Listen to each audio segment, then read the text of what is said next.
A minha próxima convidada traz-nos histórias de dedicação e superação diária. Confrontada com dificuldades e obstáculos, desenvolveu alternativas que quer agora partilhar com outros. Joaquina Teixeira conseguiu que o filho, Gonçalo, que sofre de uma doença genética e neurológica degenerativa, começasse a andar.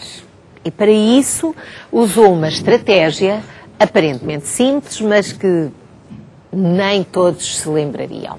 A Joaquina está aqui comigo, boa tarde. Boa tarde. Boa tarde. O seu filho, Joaquina, só aos 6 anos é que ele começou a andar. É verdade. O Gonçalo tem síndrome de Angelman, é uma doença neurológica não degenerativa, felizmente. Não é? E então peço imensa desculpa, não. tinha essa informação. Podem ser afetados pela epilepsia, o que realmente poderá trazer algumas complicações extra, mas no seu todo não é degenerativa. Efetivamente, eles têm muitas dificuldades ao nível da locomoção, da parte motora, da parte intelectual também, e aprendem muito por repetição.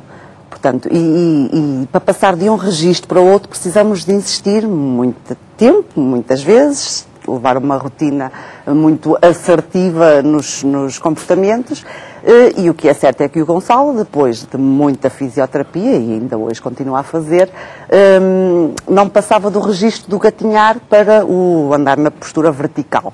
E isso, Joaquina, causava-lhe muita ansiedade, tinha mais ambição do que... Claro, sempre desejei ver o meu filho a caminhar sozinho, e depois era um bocadinho antissocial quando vamos ao shopping, quando vamos passear. Portanto, a postura dele era sempre andar de gatas, portanto, ou andávamos com ele na cadeirinha, porque já sabíamos que se o tirássemos da cadeirinha ele ia querer ir para o chão. E isso limitava-lhe também os movimentos, porque uma criança quer ir para outros sítios, quer explorar, e portanto havia essa luta de não o querer pôr no chão, para ele não gatinhar, mas ao mesmo tempo perceber que ele precisava de espaço. E eu falo de dedicação, Joaquina, porque o diagnóstico do seu filho, feito quando ele tinha 2 anos. Preparou-a para o que vinha a seguir, ou todos os dias se foi confrontando com a realidade? O diagnóstico foi um sossegar internamente, foi um sossegar de alma, porque sabíamos o que esperar, havia um prognóstico finalmente, havia a possibilidade de poder ter outro filho, porque era uma mutação de novo, portanto, no Gonçalo, e felizmente a probabilidade para ter outros filhos era reduzida, de ter outro filho com Angelman, mas o que é certo é que desde o primeiro dia do nascimento do Gonçalo ele foi sempre uma criança diferente, portanto não seguiu os padrões normais do desenvolvimento e, portanto, desde quase sempre fomos inventando estratégias para melhorar a sua condição e o nosso dia-a-dia, que era, e até aos 2 anos, foi muito complicado. Joaquina, ele começa a andar com 6 anos, mas a Joaquina não tem dúvida de que a sua intervenção sem dúvida, fez toda a diferença. Isso foi um êxito por causa do seu envolvimento. Não tenho dúvida nenhuma do envolvimento meu, do pai, da família, o primo que está sempre com ele e que somos vizinhos. Todas as pessoas que estão próximas do Gonçalo, os professores na escola, ajudaram imenso ao desenvolvimento quando ele entrou para o primeiro ano, as auxiliares. Portanto, tem que haver os terapeutas, tem que haver uma envolvência de todas as pessoas que lidam com o Gonçalo. Mas há um estratagema que a Joaquina inventou que acha que foi assim fundamental. Claro, na altura, quando o Gonçalo então aprendeu, e quando sabíamos que ele, em termos motor, já tinha capacidade para realmente se deslocar de pé, eu queria-lhe então anular o registro dele, tendencialmente, mal chegamos a casa ou a qualquer lado, pôr os joelhos ao chão e pôr-se na posição de gatinhar. E então pensei, ele adora balões, e tudo o que é luminoso, e espelhos, e plásticos, enfim, tudo o que faça barulho, mas balões particularmente. E então lembrei-me de pendurar balões pela casa toda. Alguns a uma altura a que ele pudesse chegar, outros a que ele não pudesse chegar, mas alguns a que ele pudesse chegar também para não lhe anular o estímulo, não é? E, basicamente, quando chegávamos a casa, era ali mais uma hora de terapia, portanto, e mais ou menos durante um mês. Para ele de brincadeira? Para ele de brincadeira, mas para ele ter noção do espaço em casa, por exemplo, e não se lembrar tanto de ir para o chão. Claro, inventei também umas joelheiras, assim, uma maldadezinha, em que, a par dos balões, comprei também umas joelheiras, coloquei-lhe umas caricas das garrafas no interior, para que quando ele tentasse dobrar o joelho, sentisse que lhe fazia ali contacto com algo que provocava dor, para que ele não E o que é certo, Joaquina, é que a sua intervenção deu resultado, porque percebeu que ele se motivava com os balões. Certo. Que não queria ter as caricas a magoá-lo no joelho. Portanto, tudo isso provocou um desenvolvimento nele. Certo. Os meninos com esta patologia têm uma coisa boa. Eles podem demorar muito tempo para adquirir determinada competência, mas quando a adquirem, geralmente não a perdem nem a esquecem. Portanto, o nosso trabalho tem que ser sempre na insistência de lhes dar aquele registro, porque depois, a uma determinada altura, vai-lhes dar o clique e eles aí dão mais um passo à frente. E disse-me que desde que ele nasceu, desde que ele era pequeno, que foram as horas de dedicação ao seu filho, foram também a inventar coisas Sempre. Para puxar por ele, não é? Sempre. Lembra-se de mais alguma, além desta dos balões, Joaquina? Imensas, mesmo para a sua condição de saúde. Na altura, eu lembro-me, ele era muito pequeno e isto, nós, quando nos vemos confrontados com uma situação, de ter um filho com diversas dificuldades, não é, ao nível do desenvolvimento, vamos querendo anular sempre as coisas que estão menos bem para tentar que fiquem melhores. Uma altura ele tremia imenso de uma das mãozitas, portanto dobrava mesmo a mão toda para trás. E uma vez eu agarrei no que tinha à mão e basicamente foi uma colher de pau e fiz-lhe uma tala com uns velcros para que ele ficasse sempre com a mão posicionada na forma correta e não a revirasse para trás. Agora diz-me, existem talas para isto? Sim, agora eu sei que existem talas e que se podia ter comprado uma tala numa casa de ortopedia, mas na altura ia resolvendo as coisas assim, com o que estava mais à mão, lá em casa. E há uma situação em que foi mesmo comprar um boneco para... Como começa a história? Pois, isto fica aqui provado que a privação de sono realmente faz-nos fazer coisas impensáveis. Das características do síndrome é precisamente o distúrbio de sono. Portanto, eles têm pouca necessidade de dormir, dormem pouquíssimas horas, têm sono entrecortado, portanto são capazes de dormir, vamos supor, das 11 à 1 da manhã, estar acordados da 1 da manhã até às 6 e depois dormir das 6 até às 8. Isto foi assim desde sempre. Entretanto, houve fases melhores, fases piores. Em 2006 nasceu o meu segundo filho. Um bocadinho mais, se calhar, para a frente, agora as datas fogem-me um pouco. O meu marido também foi fazendo algumas viagens de trabalho, em que se ausentava, e o Gonçalo tem uma adoração pelo pai, inexplicável quase. É impossível o meu marido, não, estando onde estiver o meu marido, o Gonçalo está em cima dele. E então as noites eram terríveis, porque para além do Gonçalo tinha o bebé, e se estávamos os dois em casa, prontos, pelo menos revezávamos um para cada um, mas sem o meu marido em casa era complicadíssimo. E então, desesperada, lembrei-me, ok, se ele gosta tanto do pai e quer sentir o aconchego do pai, vou-lhe comprar um boneco, e assim fiz. Portanto, comprei um boneco insuflável. Um boneco também adulto? Claro, um boneco insuflável numa sex shop. Pensei, onde é que eu vou arranjar um boneco que não se fechasse? Explicou na sex shop para que é que era o boneco? Expliquei. E, portanto, vestiu o pijama do seu marido ao boneco? Vestiu o boneco a rigor, com pijama, com meinhas, cuequinhas, tudo a rigor. Uma boina, um gorro, portanto. E pronto, adormecia o Gonçalo e depois, quando ele já estava a dormir, colocava o boneco na caminha e cobria o bonequinho junto com ele. Pronto, e quando ele acordava e sentia a presença, claro que isto durou enquanto durou, não é? Depois, quando ele percebeu a coisa... Percebeu, olha, estão-me a enganar que não é o meu pai, é um boneco. Mas, o que é certo é que, em algumas noites, num determinado espaço de tempo, deu resultado. Joaquim, ao longo da vossa vida em comum com o vosso filho, foi contactando com outros pais também, foi partilhando estes truques, alguém deu-te ideias também, ou sentiu-se a dada altura também um bocadinho isolada? Senti-me, claro.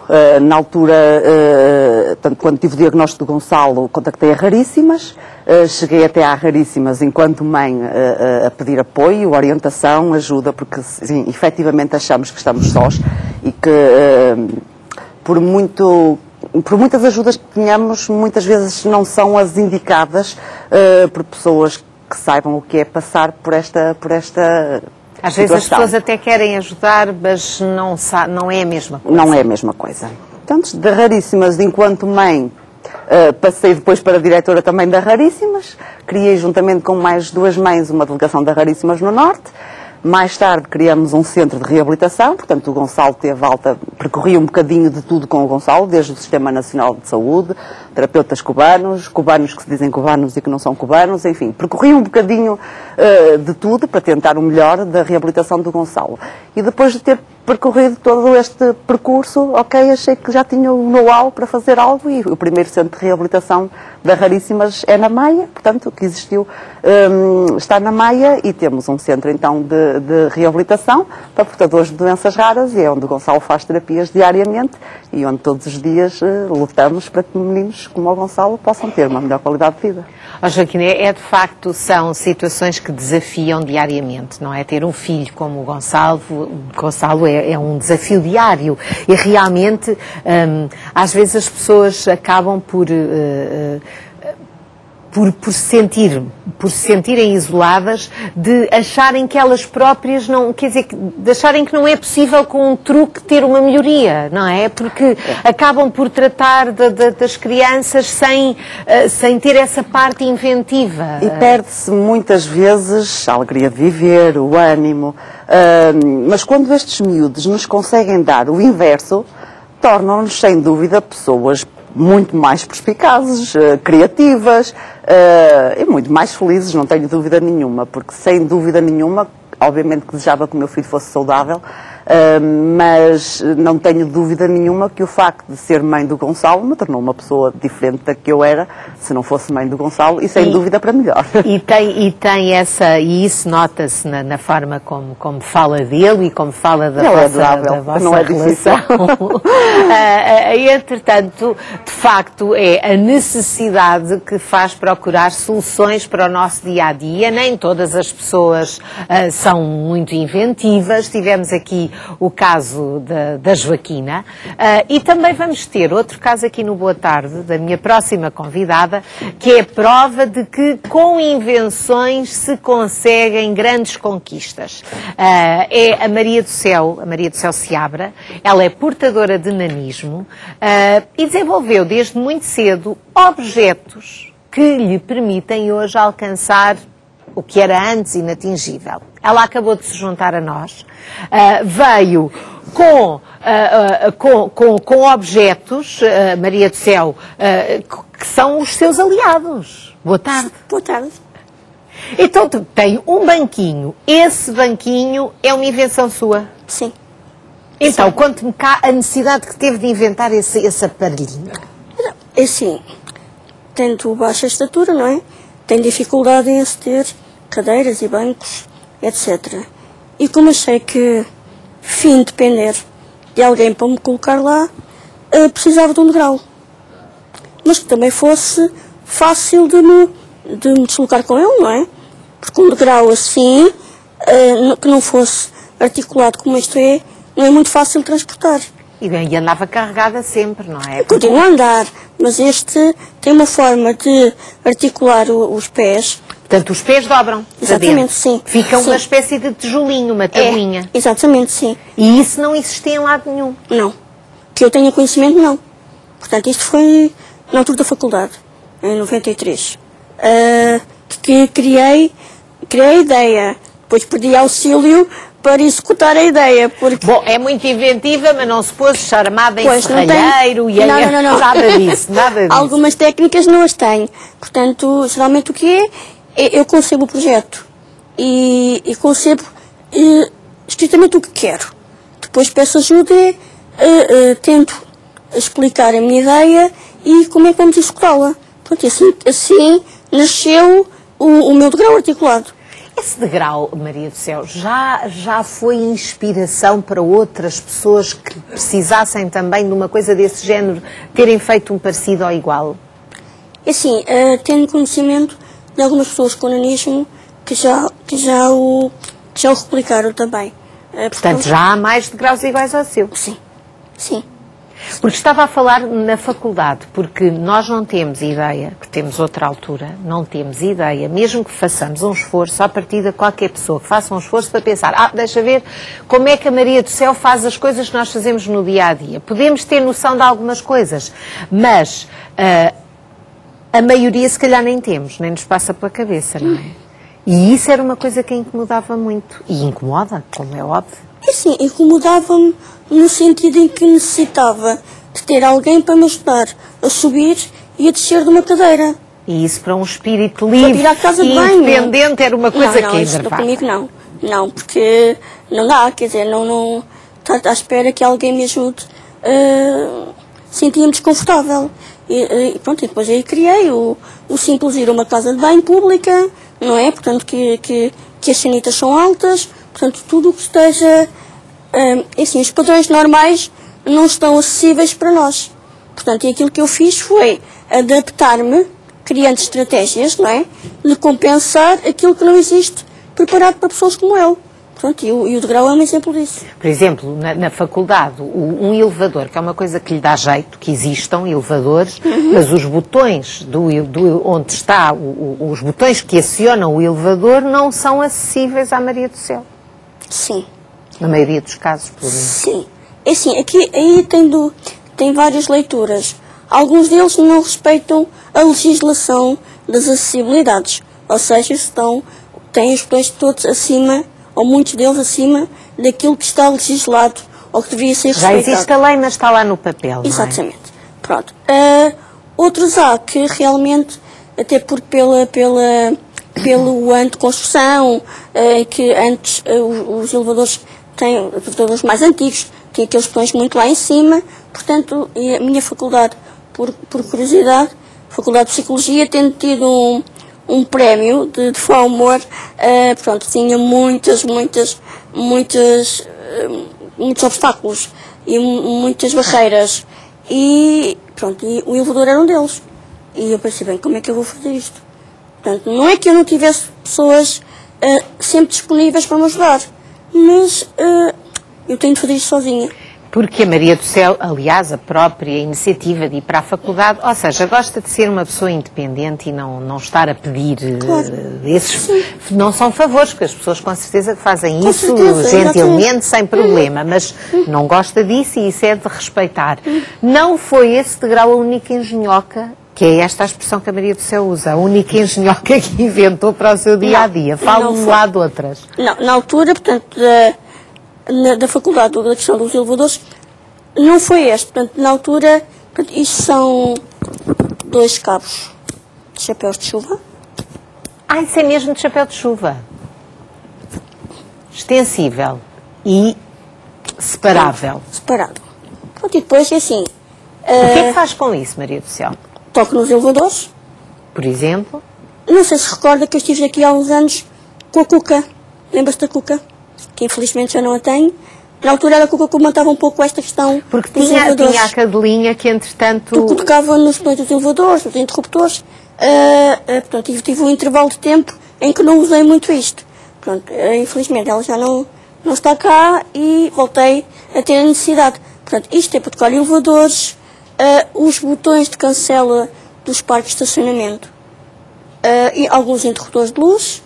E depois a ideia, portanto, a questão aqui era ter algo que permitisse pressionar, não recolher, portanto não podia ser uma simples antena ou um simples ponteiro, tinha de permitir alguma pressão e ser também fácil de colocar na mala. Sim, não andava agora com esse cabo Exatamente, assim, para todo lado, para além, não é? que hoje ainda podia ser mal interpretada andando com esse cabo tão grande, não é? Portanto, Uma coisa maneirinha para guardar, não é? Exatamente, e que se guardasse.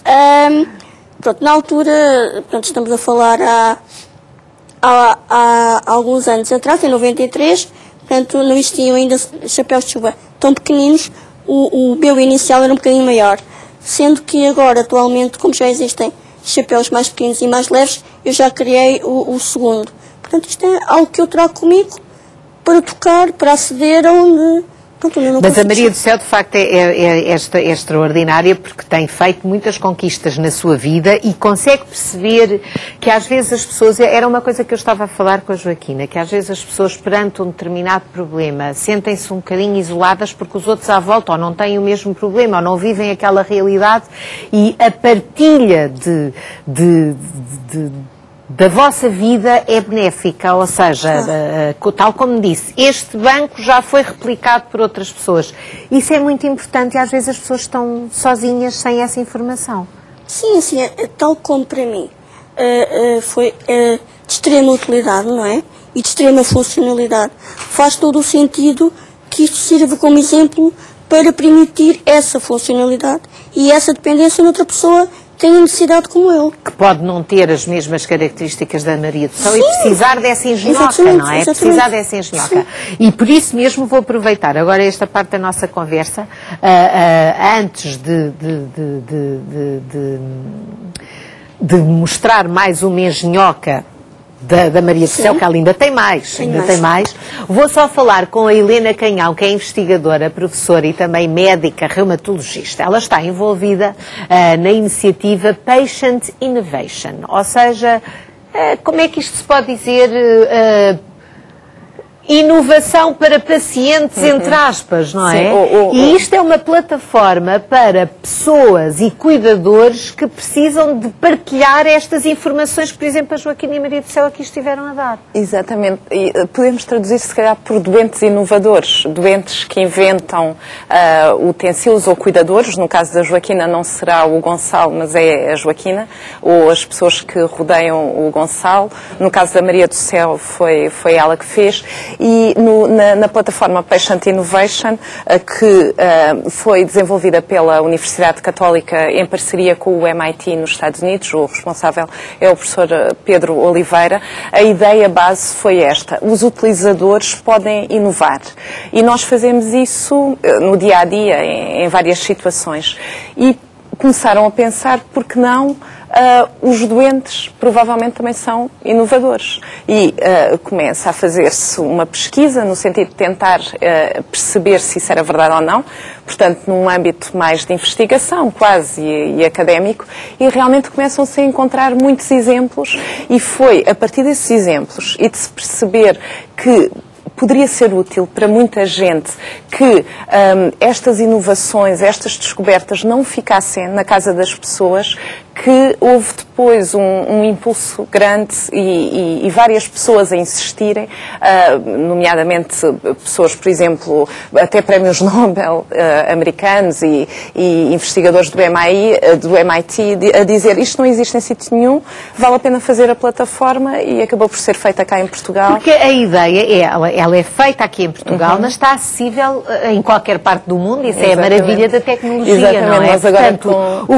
e em vários idiomas também, várias línguas. Portanto, a ideia é que uma pessoa que esteja aqui em Portugal possa sugerir uma ideia a uma pessoa que está nos Estados Unidos ou que está na Índia e vice-versa, que aqui quem está em Portugal possa beneficiar de pequenas invenções, como estas que a Maria do Céu nos mostrou, em qualquer parte do mundo. Muitas invenções e soluções que estão na plataforma neste momento vieram do estrangeiro, porque os contactos acabaram por ser feitos com associações de doentes e com pessoas de várias partes do mundo, e há muitos exemplos que são fora de Portugal, porque a plataforma tem a vantagem de ser online, nós online podemos estar em todo o lado, não é? E ter informações de todo o lado, e quando se insere, por exemplo, uma solução, uma sugestão, insere-se na língua da pessoa que escreve, por exemplo, a Maria do Céu e a Joaquina escrevem as suas soluções em português, e depois há uma tradução para o leitor na língua do leitor, e nomeadamente, por exemplo, em inglês, e há várias sugestões de ingleses, canadianos. No Reino Unido não tem que saber falar português.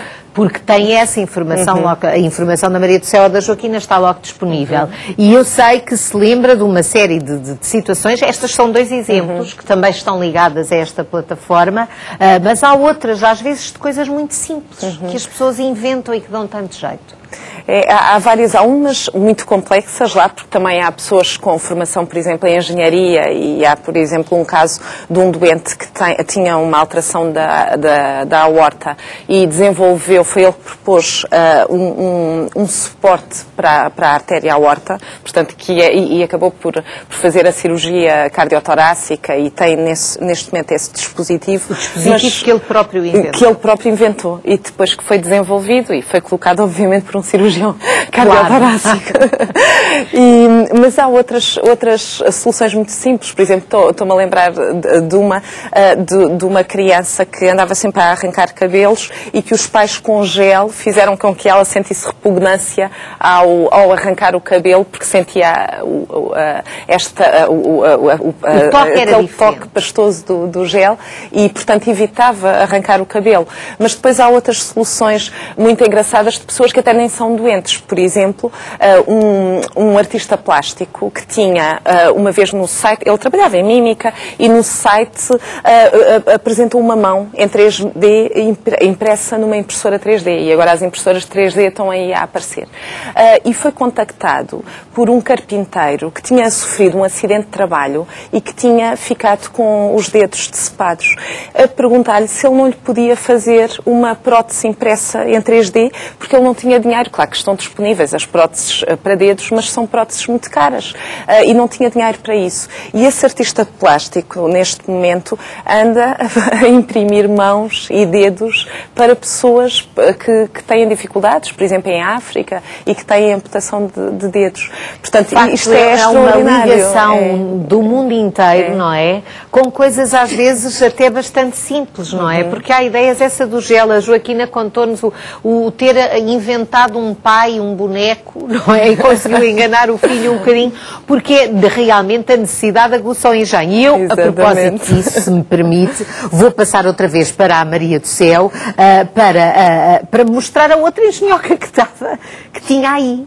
e que tem, que parece um mini guarda-chuva. Não, isto é um ponteiro, professor. O ponteiro de professor mesmo? Sim, sim. Mas tem um ganchinho? Não, só dobrei a ponta. É o próprio. Isto é um ponteiro de um professor. E esse tem que utilidade, Maria do Céu? Isto é para abrir as portas com o puxador da alavanca.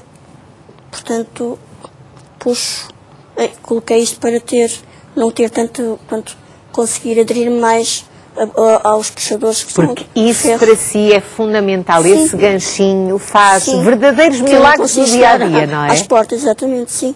Sim, este é mais um.